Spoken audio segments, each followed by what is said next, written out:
the echo. We had some issues yesterday with echoes coming in here. So Yeah. I kind of fixed that because I listened to the replay and stuff. Like, I had to change some settings here. Do we have the timer? Yeah, we got the timer. It's going right now. It's on. I see nothing. Yeah, it happens like that sometimes. I don't know why. The timer is on. I'm sharing it right now. No, I'm on YouTube right now. I don't see it. Yeah, well, it's on. It just, like I said, man, the platform. That's why it's better when we do stuff in studio.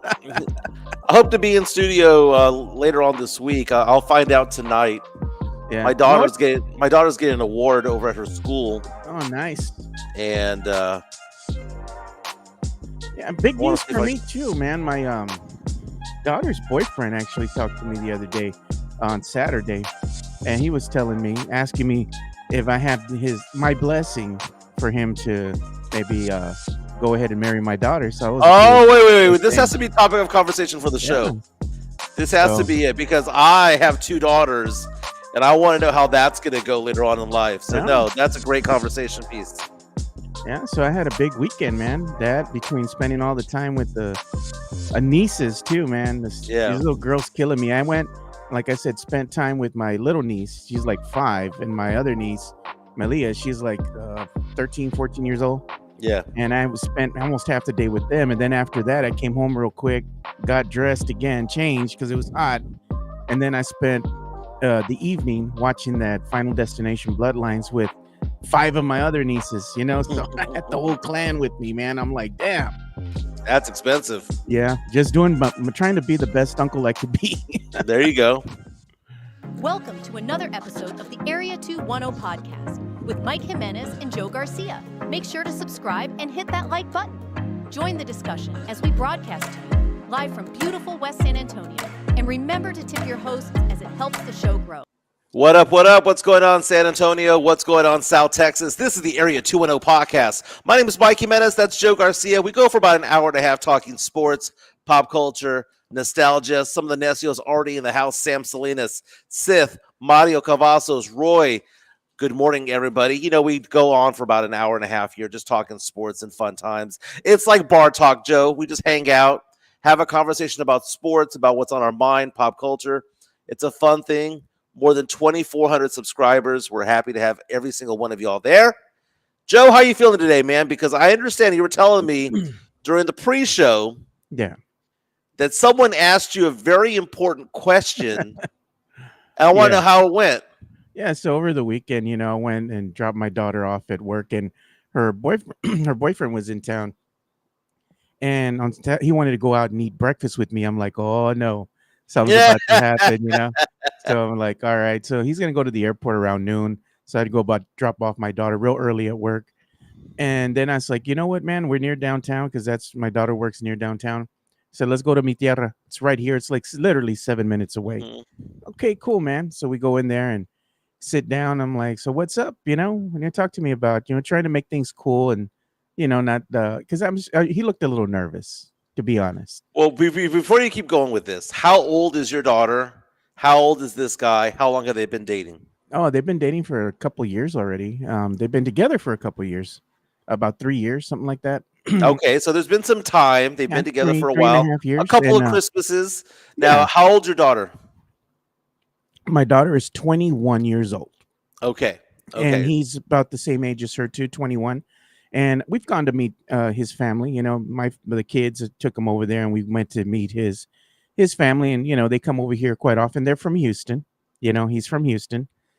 Kid is nice, cool kid. He's in the Air Force. He's a firefighter. So he's not practicing, but wanting to be a paratrooper at some point in time. So that's where he's over stationed in Florida. But on Saturday, he's like, hey, just want to ask your blessing if I can go ahead and marry your daughter. So I was like, okay. So I was like, yeah, man, I went ahead and gave him my blessing, and I just gave him some advice and told him one thing is it's okay, to want to go ahead and be anxious to get married. But the thing is, don't try to go ahead and be speeding things up, like take your time. It's okay to be engaged for an extended period of time, whether it be a year or 2 years. take your time. If you want to plan out a wedding, take your time to plan it out. There's a lot of moving parts involved. There's a lot of stress going on. So it's like, just take your time and everything. All you all have right now is time. So just kind of chill out, take your time, really plan things, be methodical about it. You all have the rest of your lives to spend together. So try to just slow things down a bit. And I told him the other thing is I ain't in no rush to be no grandpa. Well, we're already getting comments here. Sam Selena saying, much respect to old boy. Did it like a man. Yes, sir. Talk to you man to man. There's hope for the world, he says. Super Flash gives an applause emoji. Mario coming out and saying, no, your daughter's too young. Did you tell him not to do it? 21 and 21. Dude, it's a different times. He's in the military, Joe. One of the things about those in the military, and if Fernandez is in the mix, if he's listening right now, he's got to answer this. The military, for some reason or another, they like to get married early. Yeah. They're kind of conservative by nature. Firefighters are very, very good people. Air Force people are very good people. So I find that to be interesting. Do you think it's too young for your daughter to say I do? Is that what you're saying? Make it an engagement 2 or 3 years long? Well, yeah, just take your time with things. I know, because I got married at a young age too. I was around 19, 20 years old. Wow. And we were already having kids by 21. So it's like, I understand, when you kind of say, oh, you meet the one, this is who you want to be with. I get all that. That's why I was just telling them, just kind of, take your time in the whole process. You don't have to just be in a rush to go ahead and just put a ring on it, so to speak. Go ahead and enjoy each other's time, because my daughter wants to go ahead and move in with him at the end of the year when she's graduating from UTSA. Mm-hmm. And I'm, commending her for that, staying in school, finishing school, graduating, and then going out there with him. And I just told him, just take your time. You got to get used to even being with each other, because you're dating, you come over here and she'll go over there to Houston or whatnot. But to be with somebody 24/7, 365 days a year, oh man, that's a process. And that's what I was trying to tell him. The honeymoon phase is going to kind of be over a little bit. Y'all are going to find things that you don't like about one another. But the important thing is just to learn to communicate, learn to adjust to one another. And that's why I'm telling them, take your time a little bit, learn a little bit more about each other, get to know each other a little bit more. He's military. He ain't gonna take his time, dude. He's got places to be. He's gonna be doing a PCS, a change of station from one place to the next. He's gonna go from one look. He's not gonna always be in the Texas area, right? So that's the thing about the military. So they're not gonna wait. And if anything, they'll move out together when that time comes. So I hate to say it that way, Joe, but that's just the way that it is.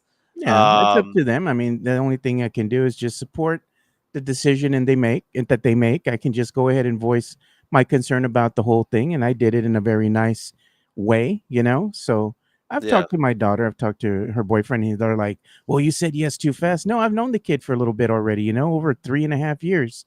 He's a good kid, man. At the end of the day, as fathers, all you want is for your daughters to be happy. Right. That's it, and be treated right.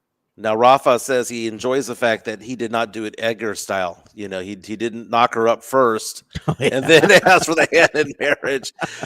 So that's kind of funny, man. But no, congratulations to you. Congratulations to your daughter. Has he asked yet? That he has not yet. So okay. I know that's going to be coming. That's something that he's planning, and I'm sure that he'll go ahead and pop that question when the time is right, because he's going to be coming back again. I think in another month or so, and they're going to be going to Houston. So I'm thinking that's when he's going to pop the question when he goes to Houston with her. Tony wants to know the question that we're all dying to know. Is he a Rockets fan or a Spurs fan? Is he a Texans fan or a Cowboys fan? He does not like the Rockets. He likes the San Antonio Spurs. There you go. As far as baseball goes, the only thing that he is a fan of is the Houston Astros. There you go. Well, I mean, he's got to pick at least one hometown team. Well, right? My daughter has told him as much. She goes, in this family, we're Spurs fans. So there you go. I told that to Chica and her kids also, because her kids grew up with dual Spurs and Rockets fans. If it's possible, they have Spurs gear and Rockets gear. that they've had over the years. I see photos of them at the Frost Bank Center. I see photos of them at the Toyota Center. And so Chica's kids grew up cheering for both. And I told them, I said, if I'm in the house and I'm with your mom, in this house, we serve the Lord and we cheer for the Spurs. That is what we do, right? So I find that to be funny. Joe, a lot has been made over the past couple of years about the foot race between me and Chris Leha of MCS General Contracting. By the way, they have that Diamond Hard Concrete MCS powering the chat right now that we're all on. I don't think that run's ever going to happen, Joe. My goodness. So I don't know if I told you this. I may have mentioned this the other day. I jacked up my knee. I jacked it up. My days of being, sneaky athletic, might be over because my knee went to crap. And it turns out it appears as though I have a meniscus tear. So I'm out for a little while. But I've been stretching every day. And yesterday was the first time I was able to go for like a long walk. I did a little over 2 miles yesterday with Chica and the dogs. Did more than 2 miles yesterday. My knee feels fine, but it's tea at the commencement, the graduation. Yeah. And I had a hard time going up and down the stairs. I was literally hugging the railing. So I'm looking up, like, how do you fix this, right? They say if it's a bad tear, you go off and you go get surgery. But if the it's a towel minor, didn't work. What's that? The towel didn't work. The towel did work, but it needs to be like stretched out. So it's funny. Every other day, I have Chica stretching my leg and my knee out like she's some sort of chiropractor over here at the house. She's already my dentist at the house, which is kind of weird because she cleans teeth for a living, and sometimes she just runs out and goes, "I got to get this piece of tartar off of you." She did that last night. I thought that was kind of funny. But no, man, it got me worried because, I've run 4 half marathons. I enjoy running. I enjoy doing basketball games, refereeing high school basketball. And I question whether or not those days are over. But my knee feels fine today. Did 2 miles of walking. I'm sure it'll heal over time. But any ideas of me racing Leha ain't going to happen this summer, man. That was never going to happen, man. Let's be honest. I'm telling you, bro, you're too old to be racing out there. You're going to tear something, man. Well, I mean, I always said this. He could probably beat me in a sprint because he's 10 years younger than me, 15 years younger than me. Bro, he's going to But long distance, though, I have a chance. No, man. I have a chance. I've run 4 half marathons, baby. I've run 4 half marathons. Leha's working on his feet all damn day, dude. Just lifting concrete out there, hard labor. That brother's probably chiseled underneath, man. He's gonna tear through you, bro. Is he like the Irishman in The Simpsons? I'm telling you, man. The one with the red hair, but then he tears off the shirt and he's all jacked. I'm telling you, bro. All he does is he's outside all day working. Have you seen that? Have you seen that? There's TikToks going on right now.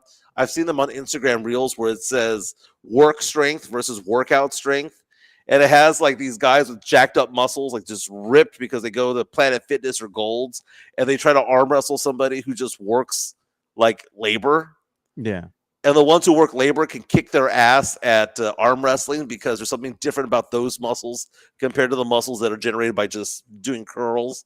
It's kind of funny, dude. Kind of funny. I'm telling you, man. In a foot race, man, I think, I swear to it, man, Leha will leave you in the dust, bro. Jonathan C. says there's the difference between stamina and strength. 2 different things, he says. Give me Mike money line. I think, Mike, you'd fall apart, brother. I'm being honest, man. We're of a certain age already, man. You got to get the truck warmed up now. You can't just go ahead and put it in fifth gear or something. The last half marathon I did was brutal, man. The last refereeing season I did was brutal. But it's funny because they say if you have a meniscus tear, the 2 things you got to do is rest your knee, but get exercise. So like, well, then how the hell do you get exercise without your knee, right? But my knee feels fine right now. I'm going up and down stairs perfectly fine. I have no issues with it. But I kind of feel like every 3 days, Chica needs to like bend my knee backward to the side and to the left and to the right and kind of just get that going. It like regenerates it. Yeah. I'm taking those creams. I'm of the age now where I have to take a cream before going to bed and going and waking up. By the way, I was telling Chica a story. Oh no. No, this was one that you'll actually believe. When I was in high school, I played tennis, right? And there was one game. We were at Northside Athletic Center, Paul Taylor Fieldhouse, basically. and they hit the ball over my head, and I ran back to go get it, and I swung back behind my head, and I got a winner. Odds of that happening very low, but I got the winner. But my momentum was so fast that I crashed into the light pole that was there. I looked back to see if I got the point, and my momentum took me into the pole. And I was telling her the story because of my knee, and she sees me using this cream, and she's like, "Are you using Bengay? Are you using Icy Hot? What are you using?" Right? Well, it reminded me of that because when I crashed in the pole, like the trainer and all that ran towards me to check my shoulder, which was fine. When I rammed myself into the pole, it actually jacked up my groin. I pulled my groin, and they made me take this Icy Hot type of crap, and they put it on, and they didn't put it on. I put it on myself because they told me to. Dude, I had never had a crotch burn like that in my entire life. I don't know if you've ever had Icy Hot in that area. I do not recommend. I do not recommend. Stop the cap. You're capping hard, bro. We got the new sounds. Well, I'm telling you that I hurt myself and that I had to get and I told her that's the reason why I get stopped at the TSA line every single time to get a pat down. Oh my God. Chica says that next time that happens, I should groan. Like I should do a My detector test determined that was a lie. Chica has told you I get stopped by TSA every time. The red box at my crotch, it's probably because of the Icy Hot when I was 16 years old. Tony Nalla says Mike's stories sound like a Ben Stiller movie. Somebody years ago on our podcast, like months ago, said that I was the Forrest Gump of San Antonio. Kind of believe that. We have a $2 super chat coming in. Here comes the money. Here we go. Money talk. Here comes the money. Coming all the way from the Pacific Northwest, Jason Garcia from Portland, Oregon says, "How is that shirt darker and more ethnic than Mike?" Is it a Lululemon? Hurts a little bit. No, it's a Gold Club. What do they call that? It's a Macy's brand. I forgot what it's called. Roundtree in York. So what color of polo are you wearing? Is it salmon or terracotta peach? Terracotta. Thanks, Mario. Very nice. Terracotta. Appreciate it. Let's talk some sports, baby. San Antonio Spurs, it's an interesting time because around this time next month, we'll be having the NBA draft. The Spurs have signaled the fact that they're going to pick Dylan Harper, number 2 overall. Cooper Flag will go number 1 to the Dallas Mavericks. Dylan Harper, the second best player in the draft, going to the Spurs, right? So the Spurs would be drafting for potential and for talent as opposed to drafting for need. Because if they were drafting for need, they'd go after Knipple, they'd go after Ace Bailey. That being said, the rumors are still swirling about Giannis, right? Over the weekend, Giannis was posting tweets about Mexican food, about Mexican wrestlers. It seemed to indicate that he had an affinity for Texas. Certain things that he has said, according to his people, is that he wants to play in a state that does not have a state income tax. Well, that is Texas. So you have the Spurs, you have the Rockets. But he also says that he wants to play in a big market, which ain't San Antonio. Yeah. He also says that he has business opportunities in New York. So you have the Knicks and you have Brooklyn. So which team is going to get Giannis? Because Giannis appears to not want to stay in Milwaukee. And after Dame got hurt, and Dame's going to be out all of next season, there's going to be no chance of them winning out there. They do not have their own picks for the next 5 years. So the writing's on the wall. No. The Bucks got to get something for him or lose him for nothing. How cold is it in Milwaukee anyway, dude? In the wintertime, it's probably miserable, man. Freaking cold. So here's the thing. Brian Windhorst seems to know a lot from ESPN. Would you say, Joe, that Brian Windhorst is one of the most reputable people that you have out there? Does he do his fingers? When he goes, well, putting 2 and 2 together, he does that very, very, very well. I commend ESPN right now for the clip that they're showing of Brian Windhorst. They finally were able to fit this brother in his box. It's hard to be able to fit him in the box, bro, because he's a big dude. Maybe he's losing weight. But here's the thing, though. He follows Wemby around. He follows LeBron around. Those are his 2 beats, right? LeBron, Wemby. That's all he eats and breathes. That and donuts. Eats and breathes, Wemby talk, LeBron talk. So he was on the Dan Patrick show yesterday. And this is a long clip, But I wanted to play this whole clip, Joe, because it gives a good analysis as to how all of this is working and how the idea of Giannis coming to San Antonio is not far-fetched. In fact, we might actually be the favorites in all this. Let's hear from Brian Windhorst, courtesy of the Dan Patrick Show on FS1. Give me the team, though, you think has the assets to be able to pull this off. We always look at trades from one perspective. It's like, man, they could get him if they give up these guys. We never look at the other side. So Milwaukee's got to be intrigued by this. Who could get their attention? Yeah, I mean, I would assume that Milwaukee has been working on this. Again, not that if their general manager, John Horst, was here, he would attest to this, but the whole league has been thinking about Giannis for a year. My guess is for some period of time, the Bucks, maybe not on their main whiteboard in the front of their office, but there's a secret computer file somewhere where they have a list of interesting trades they'd like to make. The team that stands out with a bright, fresh, flashing light is San Antonio, because San Antonio has a couple of things that are very possible a Giannis trade. First off, Dan, in the modern NBA, in the apron era, and I understand fans' frustration. I have several friends who are big NBA fans who like snap at me and go, "Nobody understands this apron stuff. Nobody cares about it. Stop talking about it." Unfortunately, that's just the truth. In the modern NBA game, it's very hard, not impossible, but it's very hard to have three gigantic salaries, 50 million plus salaries. And if you do, all three of those guys better be awesome, because you can't fill out the rest of your roster. I mean, it's not impossible, but it's extremely difficult. And to invest in that, to go that route right now is very hard. So San Antonio has something that is extremely attractive, is that they have a star player in Victor Wembanyama, who is on his rookie contract for several more years. And then even if he does get the max contract, his max will be sort of lower down. It's just like what happened with the San Francisco 49ers and Brock Purdy, right? They were able to build out their team because one of their best players was making one of the cheapest contracts. So they have that. They have a star player on the minimum or on a rookie sale contract.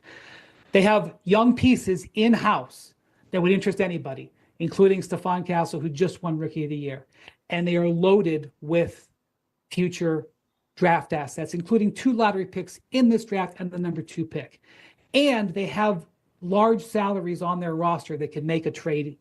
You could equal it. And so if you're Milwaukee, one of the most important things I have to say before anybody goes to the trade machine, if you think Milwaukee is tanking, you've got it wrong. Milwaukee cannot tank. They do not control their first round pick for the next 5 years. So if they make a Giannis trade, even if it is beautiful for 4 years from now and it results in them winning 17 games next year, they're going to have a party in New Orleans because that's who controls their pick. They have to have a real team on the other side of it. Unless they go to New Orleans and make the deal for Giannis and get their picks back, they have to have a real team on the other side of it. So San Antonio can give them real players. They can give them young players, and they can give them draft picks. That's the golden triangle. What we don't know is whether Giannis wants to play in San Antonio. And what we also don't know is if that's going to be a priority. If Giannis says to the Bucks, okay, I'd like to be traded, whether or not they're going to work together. I would suspect that they would, but I don't know for sure. So you have a team like San Antonio. You also could put Houston in that boat. Houston has some of the same advantages, but San Antonio is farther ahead.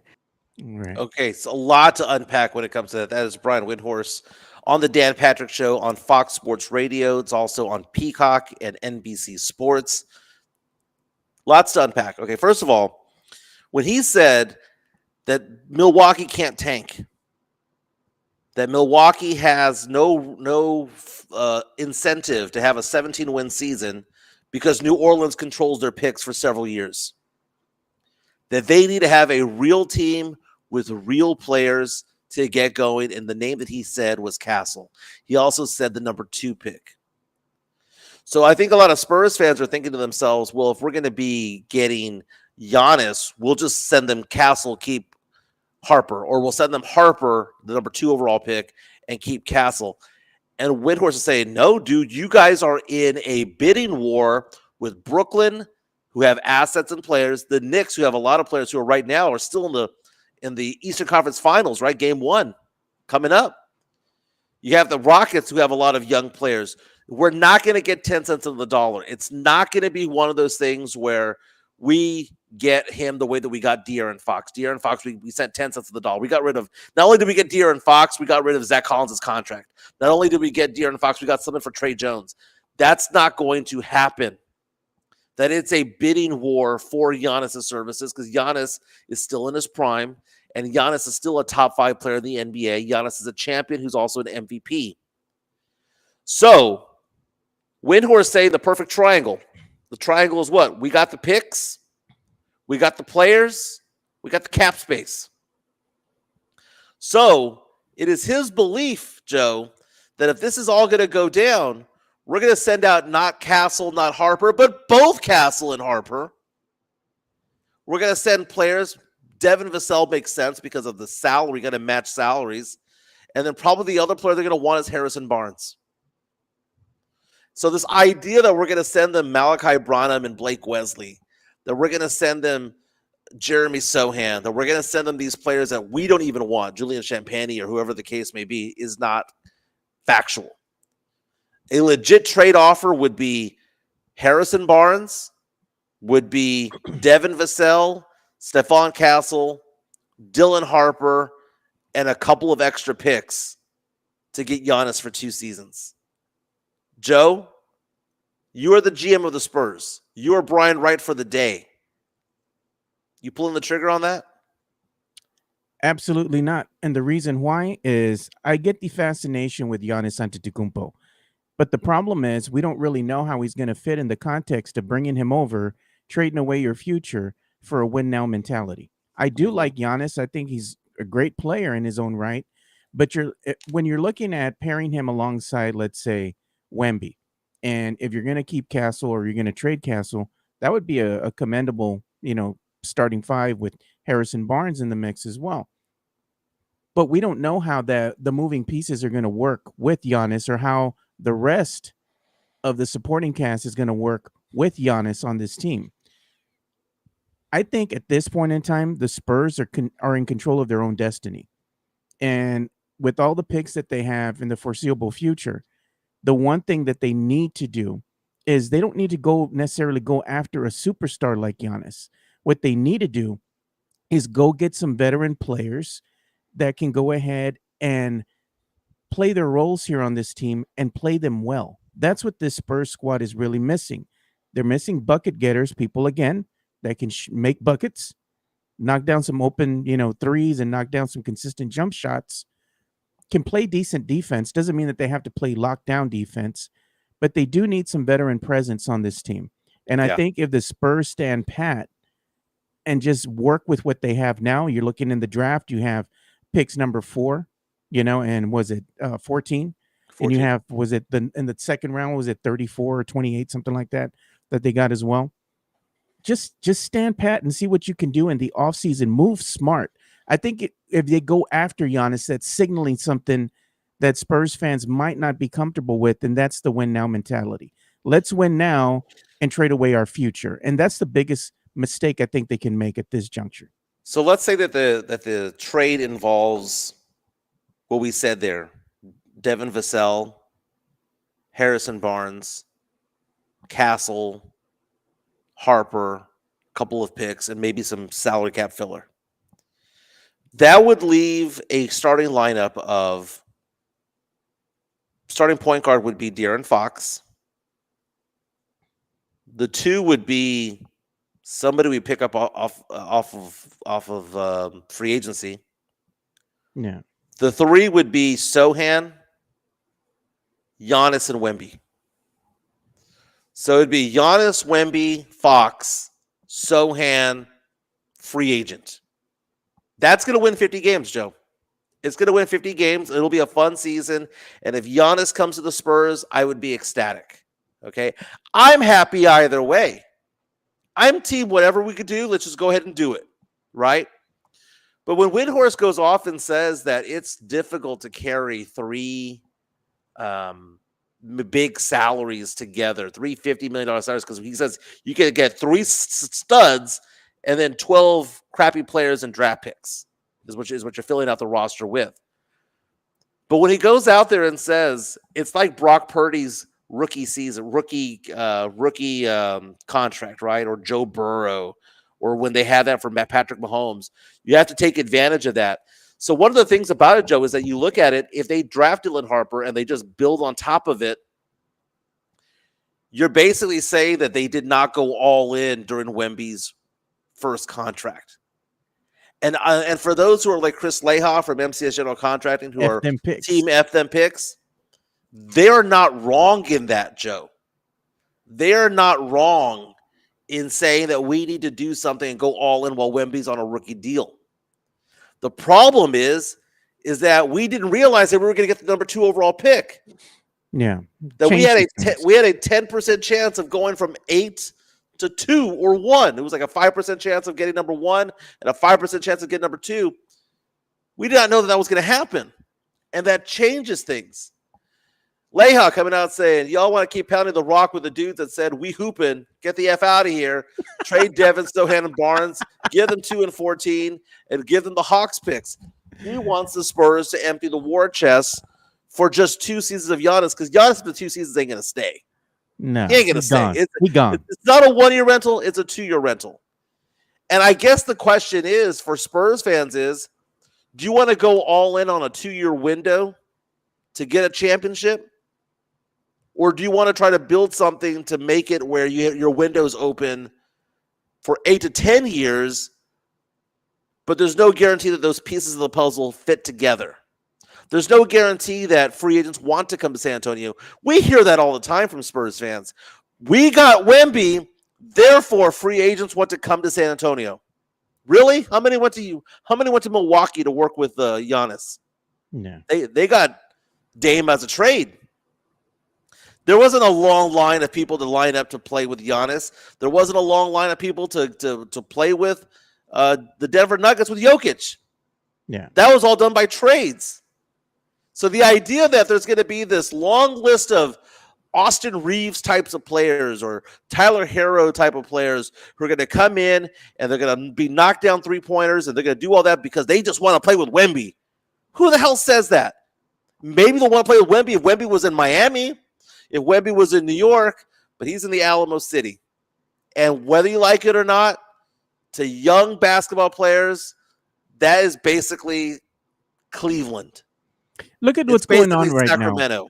Look what's happening with the Pacers. The Pacers aren't star-studded. They don't have a lot of superstars on that team. But the one thing that they do well is they play together as a team, and they do that really good. Right. You know, they're well coached. They have an identity. They're a scrappy team. They get physical. They can go ahead and pound the rock. They can go ahead and get rebounds. They're a very good, well-rounded team, and look at how far they've gone. The only thing I'm saying is look at what the Spurs can become. I see the pieces that we have right now, and we all know it's 2 packs of ass, like Leha likes to say. This ain't it. The team is just doesn't have the talent, nor do they have the competitive nature to take them to that next level. They're lacking that tenacity. And you know you're going to have a whole season with Mitch Johnson at the helm. But it doesn't change the fact that you need to do something when it comes to talent on this team in order to compete at the second level there, meaning going in and winning a play-in game, going into the playoffs, because the consensus with Spurs fan now that they have the number 2 pick and the number 14, it's playoffs or bust. That's my mantra now. And that's what me and Pledger have said in the past. The consensus is if the team doesn't make the playoffs, it's a failed season. It is a failed season. Joe, I'm glad that you brought that up because that needs to be the mentality. I don't ever want to hear play-in ever again. Yeah. Like, we're done. It's been 6 seasons of losing seasons. We have turned the page. We have a new chapter in the Mitch Johnson era. Pop is no longer the coach of this team. Right? We've turned the page. So we need to understand that as Spurs fans, we need to hold these players, these coaches, these people accountable, either with our dollars, with our voices, our booing, whatever the case it may be. But the fact of the matter is that judging this team, we don't know what this team is, Joe, because we didn't have De'Aaron Fox at all last season. We had him for what, 17 games? It was an 82-game season. We had him for 17. So 65 of those games, we didn't have him. And the 17 he was there, he had a hurt hand. So we don't know what that's like to have him out there. And then Wemby got hurt, and De'Aaron Fox only got to play with Wemby a handful of times. So we don't know what we have when it comes to that. To think that the Spurs were simply a 34-win team, we were a 34-win team in totality of what happened the last week of October to the last week of April. But when it came to like the team developing and forming, the team is more talented than a 34-win team. If we had De'Aaron Fox at the beginning of the season, we probably would have been a 41-win team. Okay, De'Aaron Fox as a starting point guard compared to a 39-year-old Chris Paul is a big leap forward, right? Castle at the end of the season was a lot better of an NBA player than he was at the beginning of the season because that's how rookie years work. Wemby was getting better defensively. So I don't see this team as a 34-win team. I see this team going in as constituted right now without Dylan Harper. I see this team as a 41-41 team. But how do we get to 48 wins? How do we get to 50 wins so that we bypass the play-in tournament, which gets me to get like 47, 48 wins? It starts with Dylan Harper. It starts with building, or it starts with getting a big player. I would be happy if the Spurs went and got Giannis because that would be freaking fun. But I would also understand the fact that we'd be punting on Wemby's rookie contract rather, if we didn't go all in. That's if you get Giannis, the consensus with Giannis is championship. That's the expectation. If the Spurs don't win a chip with Giannis, it's a failed experiment. You know, you would have to assume that they would have to go second round or better. You'd have to go to the Western Conference Finals, and you'd have to win a chip. If you don't, I wouldn't argue against that. I wouldn't argue. It's failed. It's a failed experiment. The West is stacked. You have Oklahoma City, who's very, very talented. Denver, who's very, very, very respected, and they've gone through the battles. And there's something about Denver right now. I know Denver didn't advance, but Denver has the ability to have the rapport where they've played with each other for a while. The same thing with Oklahoma City. They've played with each other for a while. Putting pieces of the puzzle together like Wemby, De'Aaron Fox, and Giannis is not going to work very well early on. No. Because they're going to have to figure out who shoots the ball when and where, who's Mr. Clutch, who's going to get the ball down the stretch, who's playing down low. Who's the alpha on the team? Is it Giannis? How many touches would Giannis need in order to go ahead and get his points any given night? And how many of those touches is he going to be taken away from Wemby? You got to think of it in the consensus of this. Giannis on this team would make this team better. But at the development of Wemby starting to, you want him to become a certain type of player. You want him to come into his own. You want him to learn. Isn't that detrimental to his future? It could be Giannis. It could be because Giannis would be the alpha of the team. Exactly. So Wemby's going to be able to hide behind that for another 2 seasons. Wemby will turn into Robin. Giannis would be Batman. Yeah, and you can't let him get complacent. That's my thing is Wemby has to develop into that dog. He can't just be like, oh, I'm just going to sit out here by the 3-point line. I'm just going to camp out. Get in the paint. Do something. Move. I like that comment from Mario right there. If we get Giannis and no shooters, it will be a failure. But again, we keep hearing that this is going to be this long-ass line of free agents who want to play for the Spurs. It doesn't happen that way anymore, Joe. People don't play out their contracts anymore. The good players re-up because they want to guarantee their money. Right? Look at Leha. I got to push back on him a little bit because I'm going to keep it real, bro. We keep it real here in the chat. He says, patient. We gave this effing team enough. Y'all are in serious as hell. Patience. The other thing is you can't be impatient. If you're willing to go ahead and trade away all those picks and all your future for what, maybe win now mentality for what, 2 years? How is that going to go ahead and solidify what this team is going to be moving forward? If you're going to want them to go ahead and be a championship caliber team, that can't just happen for 2 years. You have to go ahead and think about longevity. So being patient and being methodical is the process that I think the Spurs front office is going to go ahead and take. I don't think they're really going to make a move for Giannis. They'll listen, but it's going to the asking price is going to be very high. It might be too high. And I don't think you have to kick the tires on it, Joe. Yeah, you have to listen. Okay, because if the asking price, if you can somehow get this for Devin Vassell, Harrison Barnes, Sohan, and a couple of future picks, or the Atlanta picks, you do it. Yeah. But it's the whole idea of giving up those players along with Dylan Harper, along with Stephon Castle, So who are we left with? We're left with Wemby, Giannis, De'Aaron Fox, and nobody behind it. No bench. But here's the thing too, Mike, is that it's a crapshoot, man, because we don't know how Dylan Harper is going to pan out. We don't know how that number 14 pick is going to pan out. At the end of the day, getting into the NBA draft is always a crapshoot. It's going to be a gamble. You don't know if said player is really going to pan out at that NBA level. Just because you get a high pick, it don't mean nothing. We've seen picks go, in late in the second round, late in the third round, and they've gone on to have better NBA careers than some of the picks that went 1 through 5. We don't know what's really going to happen. The consensus is that Dylan Harper will be able to pan out, but we don't know that for certain, Yeah, but he's so highly rated and it's a consensus number 2 pick of the draft. Yeah. Everyone has him as number 2. And people come out, well, what about Markelle Fultz? There are crappy drafts and there are good drafts, man. Last year was a bad draft. This is a good draft, right? Castle would not have won Rookie of the Year in this year's class. No. He wouldn't have won Rookie of the Year in Wemby's class. He won it in his class, which was a weak class. He had a good season. He would have made all NBA or rookie team 1 or 2 in any season, but he wouldn't have won Rookie of the Year 23 of the last 25 years. It wouldn't have happened. If they did, the year that Markelle Fultz was there, I mean, there were some good players in there. Yeah. But the fact of the matter is that it's between the ears, man. Some of these players that flame out, whether it be Ben Simmons, Markelle Fultz, or whatever the case may be, it had nothing to do with their talent. It was that they psychologically weren't there, and the teams that evaluated them did not take that seriously. Look at what the Spurs happened to the Spurs with Josh Primo.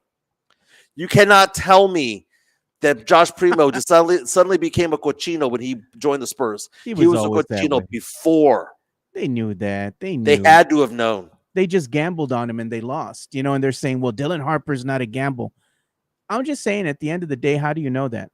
You're just hoping, hey, this kid, he's a high pick. He's got all the tools. He's going to go ahead and, hopefully pan out here at the NBA level. We don't really know for sure. It's just like, you know what? It looks like he is a complete package. He has the tools and everything he needs to compete. Great. Let's go ahead. The Spurs are going to say, we're going to go ahead and get him at number 2, put him on the team. Let's see what the kid can do. You would hope that he's ready at that NBA level. And that's what I'm hoping too. Look what happened with Wemby. The same thing happened with Castle. Yeah, that's great. But at the end of the day, you also have the missteps, Odin, that went before Kevin Durant. You have Darko Milicic. Remember that one? But you can make that argument about all the picks. There have been busts at 1, 2, 3, 4, Big 5, country. and 6. Remember Big Country? Yeah, it's been a while, but John Morant was number 2. Yeah, so I mean, John Morant is an all-star. It happens.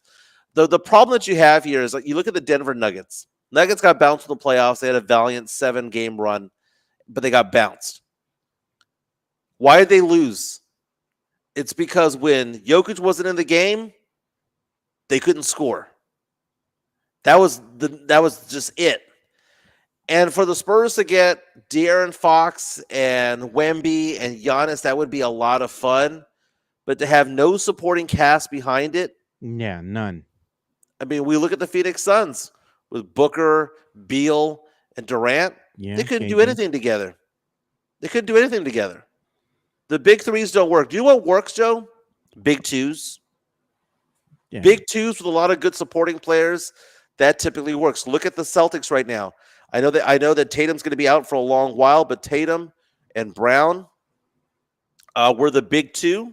They were both co-alphas, and then they had Porzingis and Horford and Derek White and Drew Holiday to build around them, right?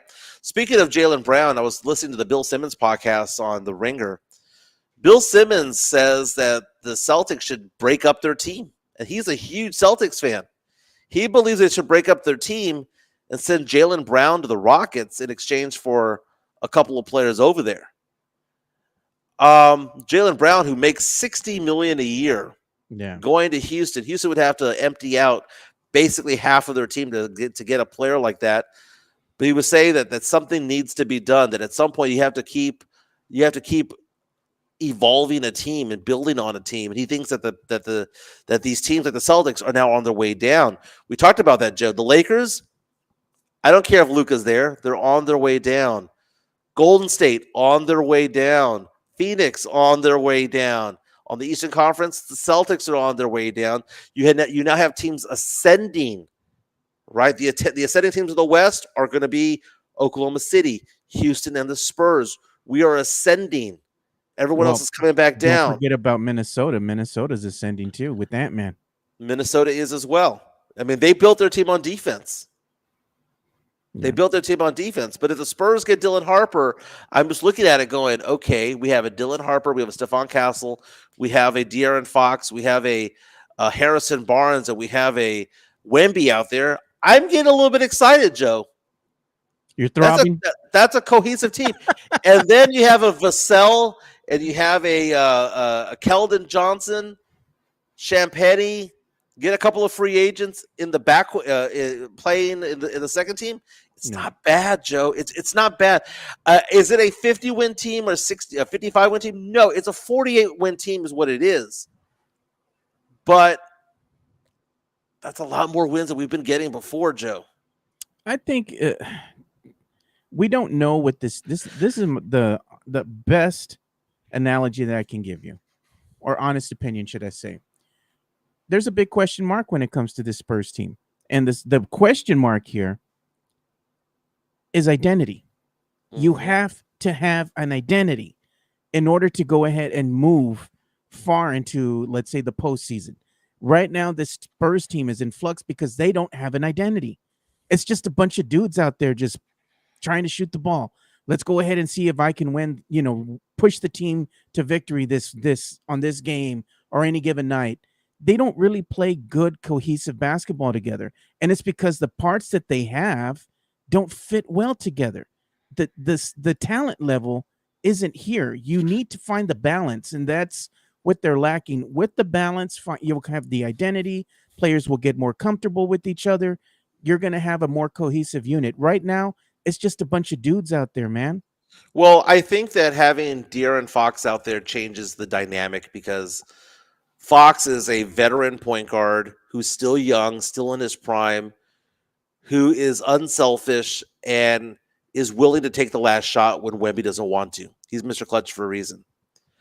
I think that you're going to see Stephon Castle be a starter next season. He was a lot more comfortable as a starter, averaging 16 points per game as a starter compared to what he was doing as a bench player, 16, 17 points per game as a starter. He's a lot more available for that, right? So let's say that you have those two in the backcourt. What do we have with Dylan Harper? I mean, Dylan Harper is the number 2 wide consensus, number 2 player in the draft. Yeah. If he becomes the second coming of Castle, if he's better than Castle, they play very similar skill set. I mean, you can play them together, but at the same time, he has the pedigree. We talked about that before. His dad, Ron Harper. Alonzo, I see you in the chat here. He says, it's not just a bunch of dudes anymore, really. What did these bunch of dudes do for you last season? But it doesn't update your takes. Joe, what take do you have for us then? Give us one of your good takes. Joe, this Spurs roster only played 10 games together. I mean, you didn't get a small sample size of Wemby and Fox due to injury, Small sample size. They were both hurt. I mean, Fox was hurt during that time. Yeah, he sure was. With his finger. And they didn't he didn't know any of these players. No. He didn't know his teammates. So I think this offseason is going to be very interesting for the Spurs. Can they grow together now that they've changed turned the page on Pop, and now they have Mitch Johnson and Mitch we trust. Now that we're going to have the summer camp, it's going to be an exciting offseason for the Spurs. Yeah, they got to kick the tires on Giannis, but Brian Windhorst believes that it's the best place for Giannis and the Bucks. But the question is the best place for the Spurs? And only time will tell when it comes to that. Let's give some love. I see the logo behind you, MCS General Contracting. Chris Leha is in the chat right now. They have that diamond hard concrete. Dude, Chica even said Diamond Hard Concrete yesterday because I was, when I moved some stuff over here to Conroe, Yeah. she found a box that I had that had a bunch of Yetis and stuff like that in there. Yeah. One of them was the MCS one, and she picked it up and she goes, Diamond Hard, huh? I was like, yeah, that's right. She saw the stickers and everything. So let's give some love to MCS. MCS General Contracting, more than 30 years of combined experience in concrete placement. They are the best in the business, honest pricing, high quality work. They get going on house foundations, driveways, concrete patio decks. If you want to extend the deck, extend the driveway. If you're a business and you need to put together a slab, a parking lot, or other concrete placement services or sidewalks, reach out to MCS General Contracting at 210-774-9155. They're confident in their skills, so give Chris Leha over at MCS General Contracting a call at 210-774-9155. And thank you for being a sponsor of this show. Hit up MCS for their Yetis, man. They're nice. The red ones. There you go. Very cool, man. There's the number 774-9155, 210-774-9155 for your concrete placement needs. Residential, business, government, they do it all. Recently, they were over at Randolph Air Force Base doing a sidewalk and a patio for them. They did a fantastic job. Love the photos. Chris Leha, give them a call, 210-774-9155. Let's show me some love if we're giving out phone numbers. My number is 210-508-0369. I do financial services. I went back into financial advising and planning during COVID. I've been in the industry for 19 years. Went back during COVID. I now manage $21 million in assets. I'm very, very proud of that. Going to be $30 million more than likely by the end of the year. So it's very, very cool. You have questions about retirement planning. You have questions about life insurance, disability, auto or homeowners insurance. Give me a call, 210-508-0369. July 26th saying the concrete was throbbing when Chica talked about it. Oh, because is it diamond hard and throbbing concrete? We shall see. We shall see. One thing that we got to talk about too is we got to talk about Nipple. We were seeing at the NBA draft combine, kind of doing this thing, man. Let me know what you think about the kid. Nipple out of Duke. Yeah, and this is courtesy of Jonathan Gavani over on the X.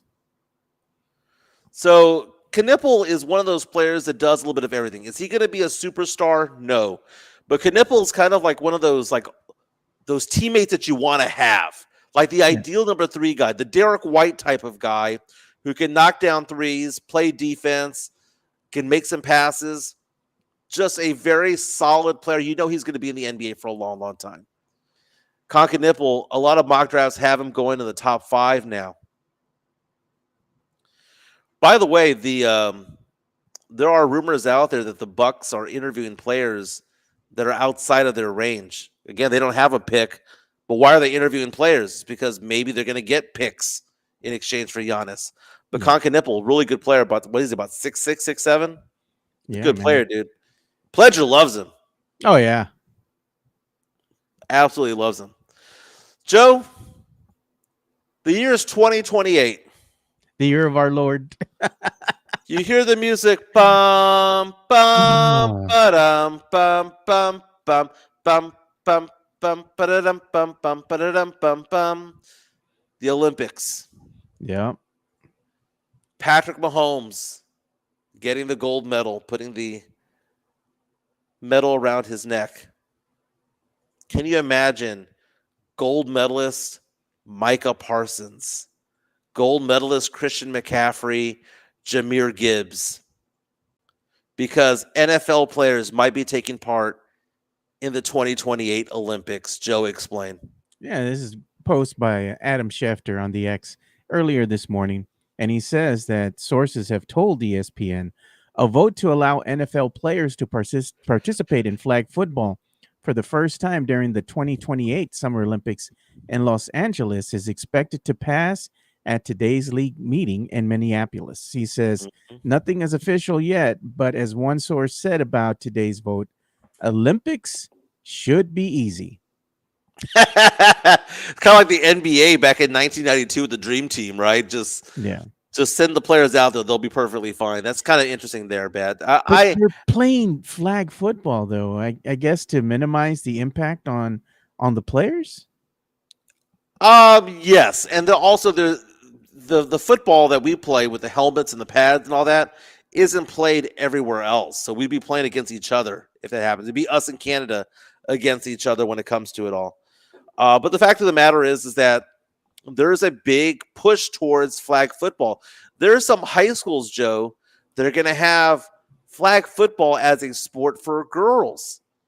Okay. Where you can say, girls, you can play softball, you could play volleyball, you could play basketball, you could also play flag football. That's going to be a thing, Joe. Flag football is the future of football in high school sports, in middle school sports. And look at this from Midtown, Texas. I'd rather watch my wife paint, because I'd rather watch paint dry, I guess, with with the wife.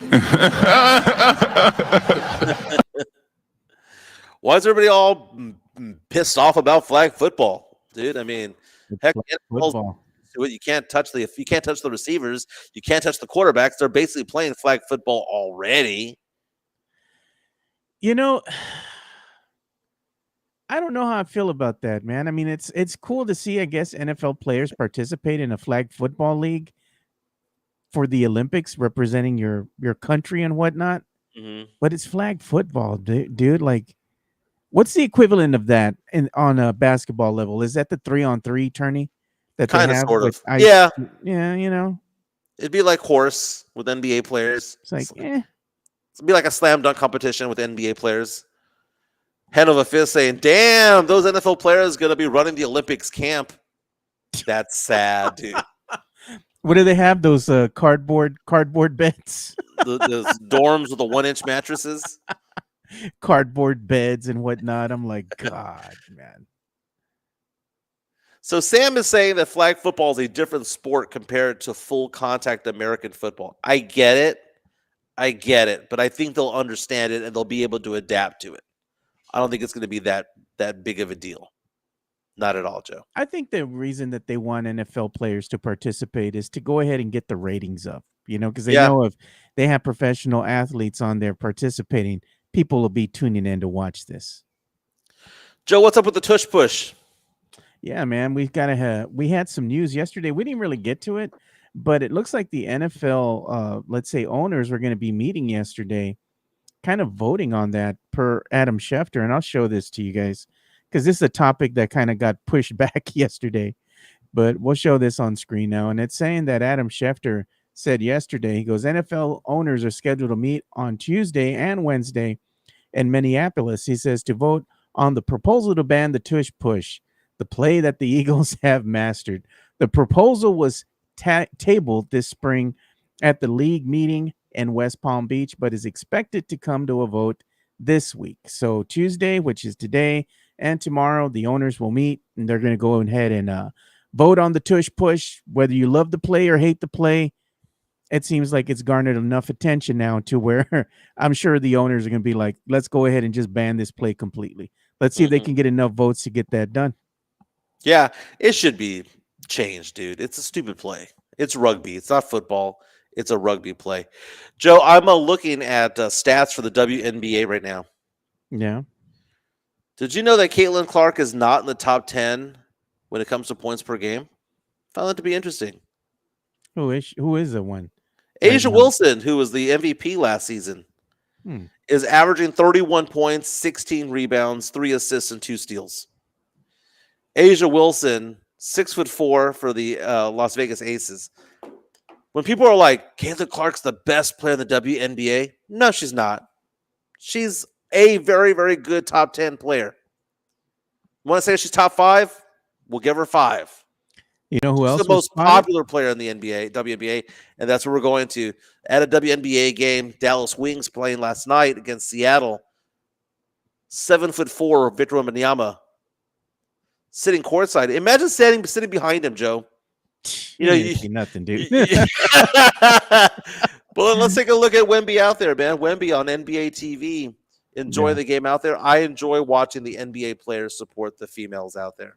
at the WNBA. They have some video too of Wemby. I believe this is going to be courtesy of one Jeff Garcia.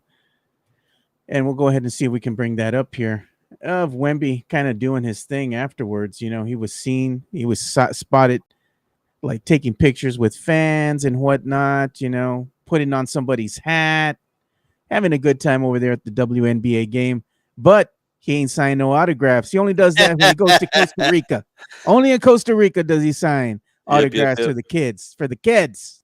For the kids, baby. For the kids. No, that's fine. And you know what, to be honest with you? I would never ask for an autograph.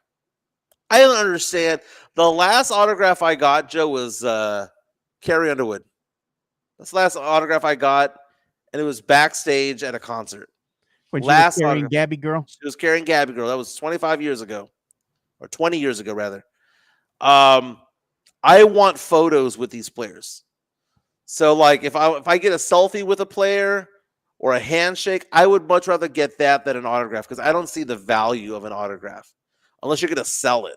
And that's why they don't want to do autographs, man. Because they're like, oh, well, what are you going to do? Like when he gave away that shirt to that kid, and the kid's dad was like, nope, you got to put that on eBay or put that up for auction. Comment, I like it. Joe's going to get mad because Wemby is watching a WNBA game and not in the gym. Hey, no lies detected. You know what? You want to win? Cry harder. Go out there and play harder. You got to be in the gym working out, doing something. But, yeah, it is what it is, dude. But Wemby's making the rounds, man, because they also had photos of Wemby, and Wemby was out there with another player kind of doing the rounds. And this is going to be courtesy of Instagram because this is where I saw it. And it's courtesy of Agency ComSport.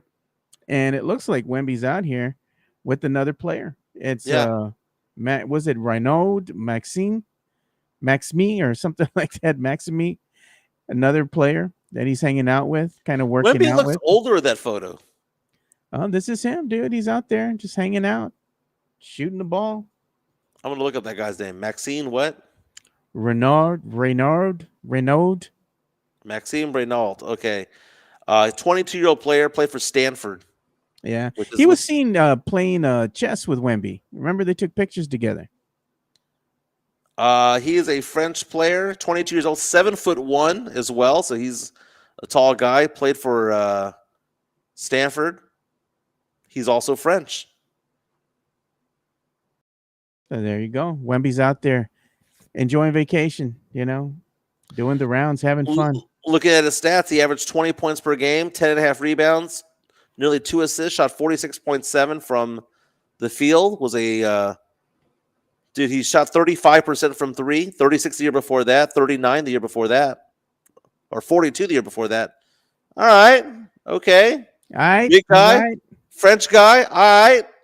Played 4 years. He's older than half the team.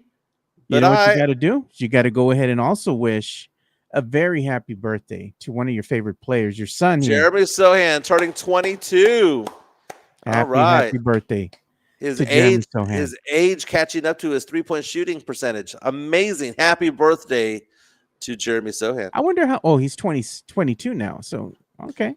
Yeah, or as Taylor Swift would say, 22.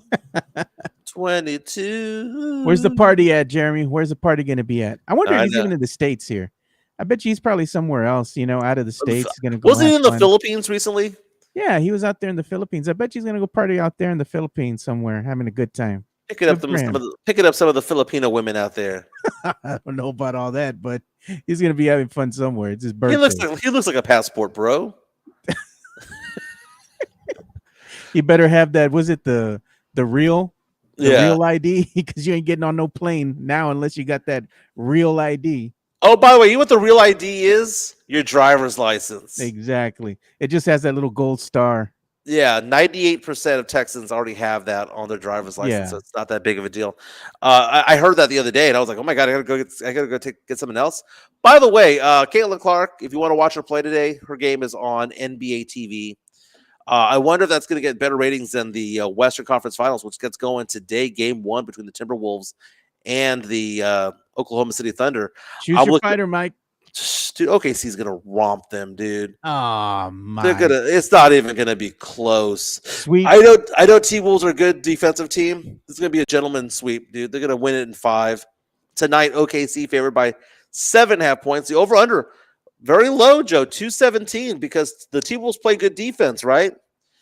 But you know, the projected score is 112 to 105. T-Wolves play good defense, man. They do. That's their calling card. But the fact of the matter is that OKC is too strong when it comes to their bench. They have way too much depth. I'm calling it right now, Mike. Upset tonight. Wolves over OKC in game 1. I'm going to say that that Oklahoma City wins by 12 or more. No, I'm picking the Wolves to upset them. Hey, the only game they win, but hey, you wanna take some a money line tomorrow, plus 155. Indiana on the road against the Knicks. Can Indiana still get one? Dude, I don't want the Knicks to win for the very reason that their fans are pieces of crap, dude.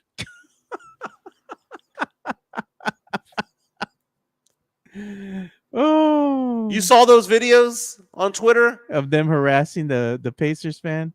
Yeah. Yeah. That's some bull crap. You know what? That's why it's hard to cheer for certain NFL teams, Cowboy fans included. Why do we always have to see fights at Jerry World, dude? Why is that, man? Why is that? I don't know. Look at that, Knicks in 6. So I'm gonna call it. Let's put it out there. I'm gonna say Pacers in 6, Thunder in 5. And Alonzo we're gonna have says a Pacers. Okay. Yeah, go ahead. He says OKC is gonna blow out the Wolves. He goes, backs out. Nah, man. Wolves are gonna upset the OKC Thunder today. I picked the Pacers over the Knicks in 6. Nice. So guess what I have to do today, Joe? I'm on the hunt to get some concert tickets, Joe.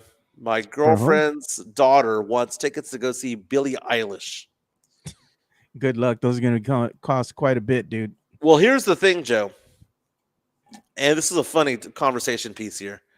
My girlfriend's daughter lives in Miami, so we're going to go visit her again in about a month or so. And so she's going to be performing in Miami, so she wants to go and go to the show. But they're doing a thing where the tickets go on sale Thursday, but you can buy them today if you have an American Express card. I don't have an American Express card. I don't know many people who do, but I know the one person who does is the guy that owns my firm. No. So now so I guess you can call my boss. I'm self-employed, but I guess you can call him because I'm the VP of that company. He's the CEO. So I call my boss. That's fine. I'm calling my boss at 11:30. I'm like, dude, let's get on Ticketmaster together. Buy me these 4 tickets, and I'll pay you back. But it got me thinking, Joe, because Chica was asking me the question about Amex. Yeah, Amex is like an elitist card, right? Like if you have an American Express, you're an elitist. Is that what that is? Not really. Like you broke if you got Discover. No, bro. Discover's not like a bottom tier card. I mean, dude, what is the bottom tier card? It's Discover, man.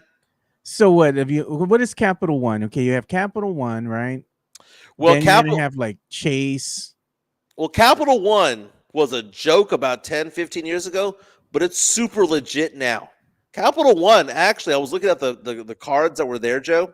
Like the 5 most exclusive cards. I'm going to look that up real fast. The 5 most exclusive credit cards. And tell me if you would do it. Okay. Okay, so what do you have in your wallet, Joe? Let's see what I have right now. I have Capital One. I got Home Depot. Okay. So all right, Valero. But do you have any that have points? Yeah, I mean, I have my Capital One Platinum card, Capital One Quicksilver card. I got my Chase Prime, Amazon Prime credit card here. So I have the Southwest Airlines card, which is a MasterCard, right? Yeah. So it's a Chase MasterCard, but it's Southwest Airlines. I get miles for every dollar I spend. I also have the Sandals card, which gives me cash back. I didn't realize I had $700 in cash back that's still there.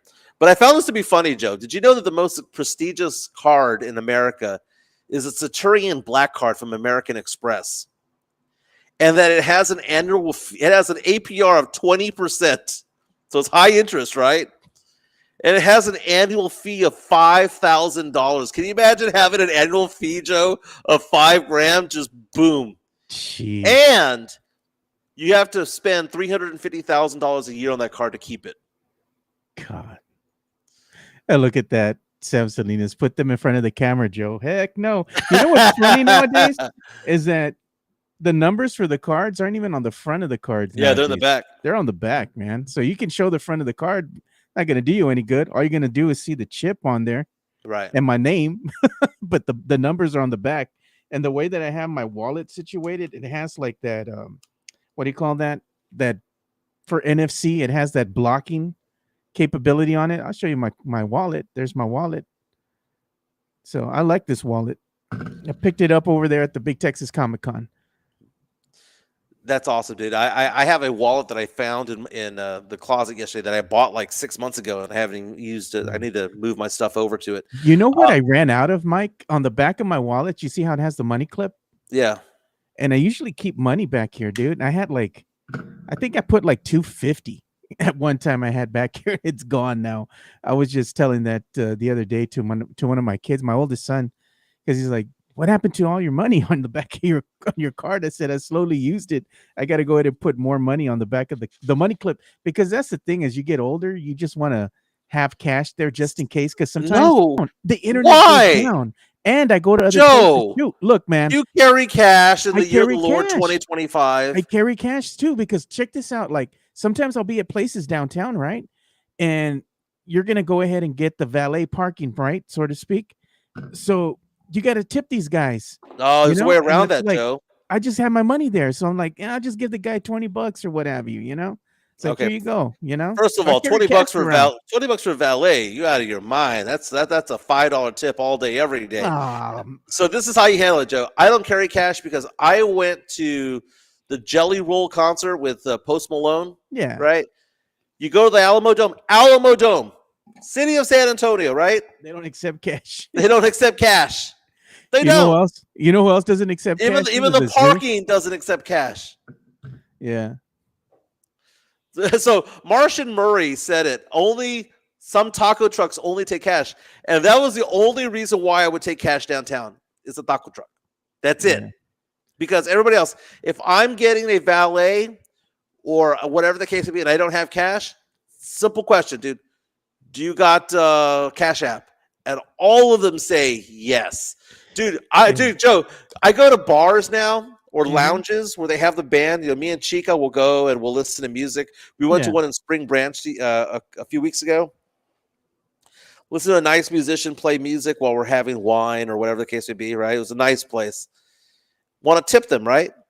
This also happened in Nashville when I went to Nashville for a work convention. You want to tip the singer because they're doing a really good job. No one goes up and gives them $1. No one goes up and gives them a $5 or a $20. What's everybody doing? QR code. Here's $5, Cash App. Though you go to places like the Petite Strawberry Festival where I went, right?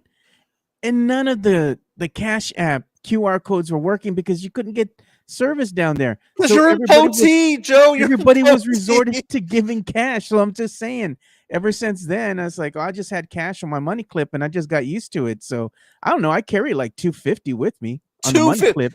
Joe, I carry cash in one spot only, one place only, and that's at a casino. That is I have money on me. I need to put some more money on the back of my money clip. It just makes me feel more secure, I guess, getting old and shit. I just got to have that hard cash there with me, dude. Yeah, Sam Selena saying Apple Pay using my watch, best thing ever. I have that too on my phone, So I do that, but I use the Google Pay, Jonathan C comes out and says even the zoo went cashless. Yeah, the zoo went cashless, dude. So I mean, I have my cards, but I just like carrying some cash around with me, dude. It's a flex. It's a flex because I keep it with me because even around the corner from where I live, right? Sometimes they have these little kids that are trying to raise money, right? And they're selling like waters or what have you. And I see kids trying to raise money for their teams or whatever, soccer team or whatever they're doing. They take I'll Cash give App 'em. too, dude. I like just giving them the Dude, cash, dude. I- $5, here you go, man. I use Cash App for Girl Scout cookies, man. Raul, damn, Joe is loaded. No, man. I mean, we do all right. Me and Mike are doing all right. I ain't showing nobody my 1099s or W2s. Yeah, I haven't shown them either. They just exist. Yeah. That is not a tall tale. Quick question, Joe. Should we give a shout out? Should we give some praise and a round of applause to Bill Miller Barbecue? Bro. They're opening up their newest location with a double drive-through, 211 and Petrenko Road. MySA said that MySA.com says that there's 76 locations. There's 76 Bill Millers, almost all of them in San Antonio. I know they've got some in Seguin. I know they've got some in Corpus, and they've got some in Austin. But they're primarily in San Antonio. 76 Bill Miller locations. Now open. 211, dude. It says new look, double drive-through. We're open and ready to serve you at Petrenko and 211. It says now open. You got to make it out there, man. And see what that looks like, because I'm just used to the one drive-through over here on the access road of Highway 151 in Westover Hills. Yeah, that's where they have that one in Laguna Madre, where Mike. We took Mike to a fish place, and this brother orders a burger. Okay, first of all, I'll eat sushi, right? But you give me fried fish, gross, dude. Gross. I mean, they got other things there too, but well, even tilapia and all that stuff, gross. Yeah, Rafa saying that there's a Bill Miller's in Cashville. That's right. That's right. That's off of that's off the main road off of Highway 90. Look at Tony Ornelas says Joe wants to buy lemonade from the neighborhood. No lies, dude. There's this little girl that sells lemonade in the summertime right around the corner from where I live, dude. She's super cute. She's a little girl. She was probably like 6 or 7 at the time. Last year, man, I had to go and buy some lemonade from her. And she sells it again, dude. Every year she does. I'll probably stop by and buy some more lemonade. Can we all say this in unison here that the ice cream man really needs to F off? Because the ice cream man has become the ice cream man's gotten expensive, dude. They come by and I'm like $6, $3 for this. I want to get for like 2 people, 3 people. It's like $14 for ice cream. Ice cream, no, get the hell out of here. Look at they said Raul says KSAT was there this morning Jesus. For that Bill Miller's grand opening. Mike ordered a burger and paid with a check. Who pays with checks anymore, dude? Dude, I was asked that the other day. What was I asked? I was trying to change I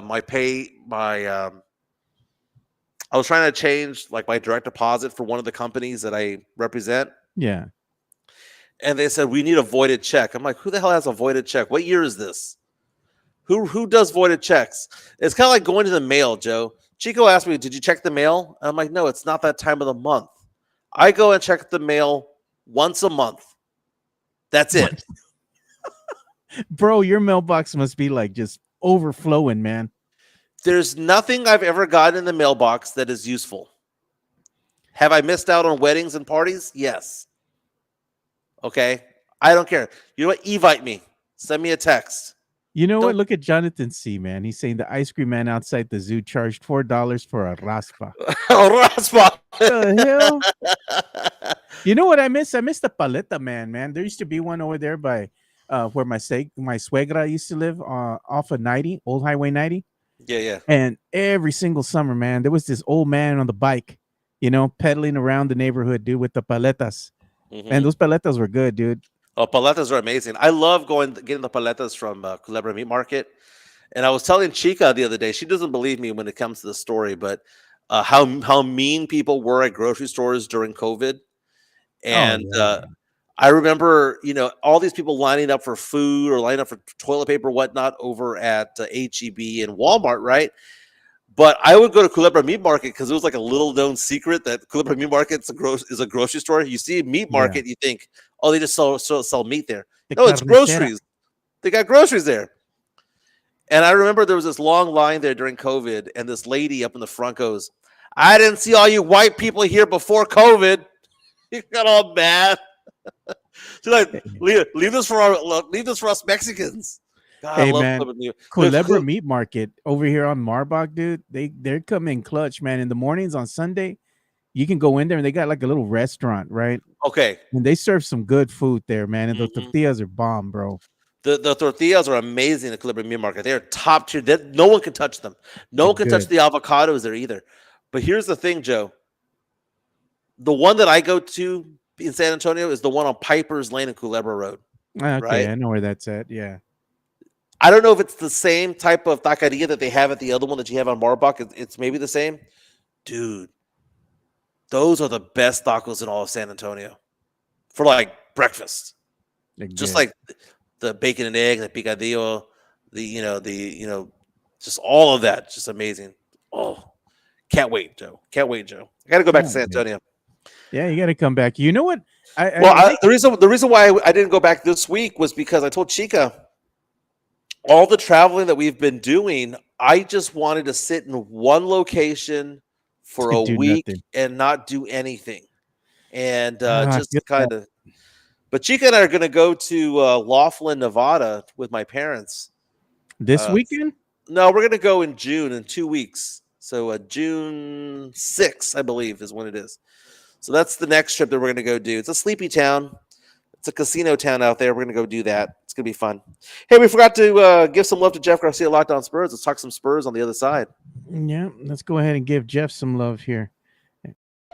Locked On Spurs is your daily Spurs podcast, hosted by Jeff Garcia, the lead Spurs writer for Ken's 5 San Antonio.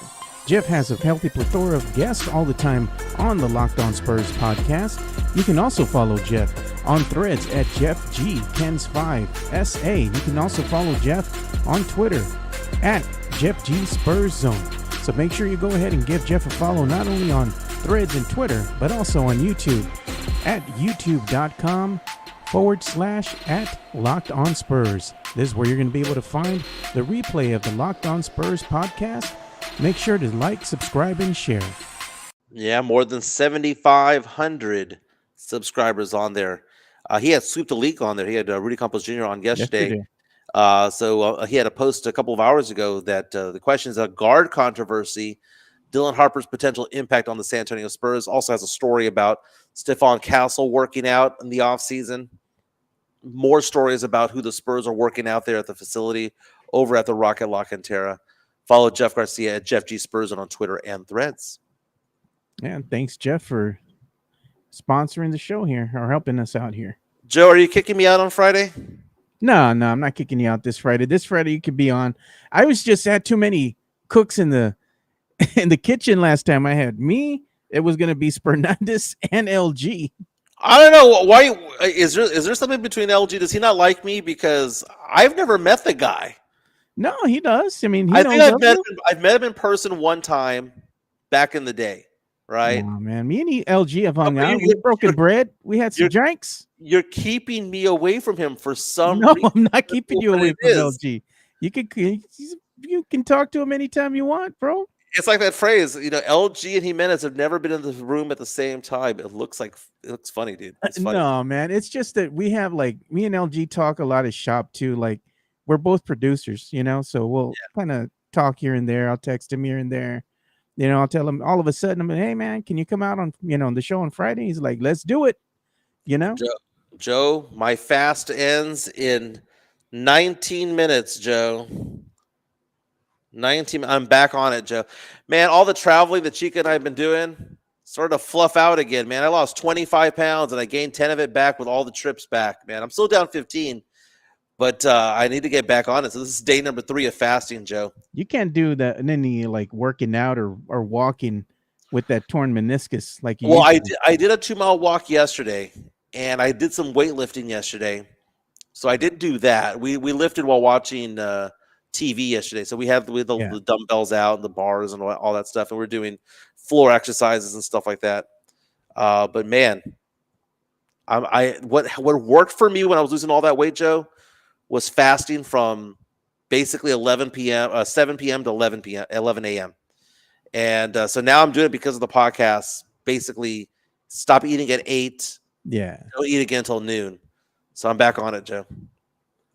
It says try the Dana White water for 72 hours. It was tough the first 10 hours. Then it was easy. What is that? I don't know. Maybe he just drinks a lot of water. Crap ton of water. Yeah, I mean, I've got the. I'm drinking the Body Armor these days, the zero sugar water, like the Pedialyte type stuff. Yeah. Floor exercises, he says. Get it, boy, Sam Salinas. No lies detected. I got a rowing machine, dude. You should use that. Maybe get you a rowing machine. Mm-hmm. Do a couple miles. I love to swim. If you want to know like what I like to do to exercise, I like going to the pool and just doing laps. When I told Chica, if we lived out there in Jamaica for 6 weeks, dude, I'd be trim because I just love to swim and I like swimming long distances. Yeah, you're gonna be swimming away from them damn sharks in Jamaica, bro. There ain't no sharks in Jamaica, Oh, dude. man. It's Florida. I looked it up because Chica was all about shark this and shark that. I told her I looked it up. There's only been 3 shark attacks in Jamaica in 300 years. Bro, it doesn't mean that they're Florida. not there. No, you know what? If you see a dolphin, there are no sharks, and there are a lot of dolphins up and down that coast there. That's a bunch of lies, bro. Because I've been to freaking Rockport before, and I've been out there, and you can see the cuts. You know, you're gonna have those little dips, and then they come back up. There's dolphins in there because there's a little channel there, and there's hammerhead sharks there too, man. Like, come on, Yeah, but I mean, they're not great whites, you know. bro. The hammerhead sharks get pretty damn big, man. You get bumped. You get bumped. Let's just say you don't want to move. Yeah, that's funny. Well, fellas, I got to take off. Got to go buy some Billie Eilish tickets with my boss real fast. Joe, it was a pleasure. We'll be back again tonight. You got what? Game 1 of the Western Conference Finals. I got OKC by 12 or more. You have T-Wolves winning this game. Yeah. And then Caitlin Clark, if you want to watch the Indiana Fever, gets going 7 p.m. NBA TV. Yeah, there's a reason the sharks don't attack in Jamaica because they're already high, dude. They get high off of all the reefer in the water, dude. All right, fellas. Let's call it a day. We'll be back tomorrow. All right. Peace out. We'll see y'all tomorrow.